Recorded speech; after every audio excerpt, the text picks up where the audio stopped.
Hello everyone, welcome back to my channel. చాలా రోజుల తర్వాత మళ్ళీ వీడియో పోస్ట్ చేస్తున్నాను. Please like, share and subscribe to my channel.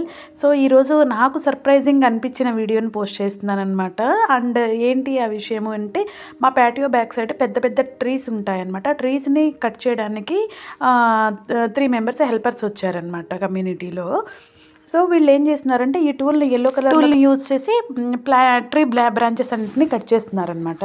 So ఈ ట్రీ బ్రాంచెస్ కట్ చేయడం వల్ల ఏమవుతుంది అంటే, సన్ షాడో అనేది కొంచెం పడుతుంది. మాకు back side patio east facing లేదనమాట. దానివల్ల మనం చిన్న చిన్న ప్లాంట్స్ని గ్రో చేయాలన్నా కూడా చాలా కష్టం అవుతుంది. సన్ షేడ్ కూడా పడట్లేదు అనమాట. ఈవెన్ నేను తులసమ్మని పెంచడానికి ఎంత ట్రై చేసినా కూడా అది గ్రో అవ్వట్లేదు. బట్ వీళ్ళు కట్ చేస్తున్నారు కాబట్టి ఏమైనా నాకు హెల్ప్ అవుతుందేమో అనుకుంటున్నాను.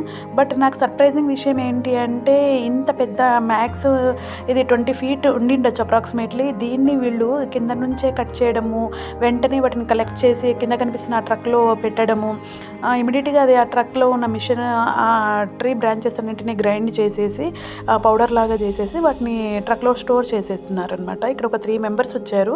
3 membersలో 2 members అటు ఇటు ప్లాంట్స్ ట్రీ బ్రాంచెస్ కట్ చేస్తున్నారు. కింద పడిన బ్రాంచెస్ని ఇంకొకతను కలెక్ట్ చేసి వాటిని గ్రైండ్ చేస్తున్నాడు అనమాట. ఇమ్మీడియట్గా ఈ క్లీనింగ్ అనేది నాకు చాలా బాగా నచ్చింది అనమాట. సో చూడండి, మొత్తం కింద పడ్డ బ్రాంచెస్ అన్నిటిని కలెక్ట్ చేసేసారు. ఇమీడియట్గా రోడ్ అంతా క్లీన్ చేసేస్తున్నారు. కట్ చేసేటప్పుడు కార్ మీద కొంచెం లీవ్స్ బ్రాంచెస్ చిన్న చిన్నవి పడ్డాయి కదా, ఆ కార్లకి ఎట్లాంటి డ్యామేజ్ జరగకుండా, ఎటువంటి డ్యామేజ్ జరగకుండా బాగా కేర్ఫుల్గా ఉన్నారు. బ్రాంచ్ కారు వైపు ఉన్నప్పుడు ఇంకొకతను సపోర్ట్ తీసుకొని అది కారు మీద పడకుండా కట్ చేశారనమాట.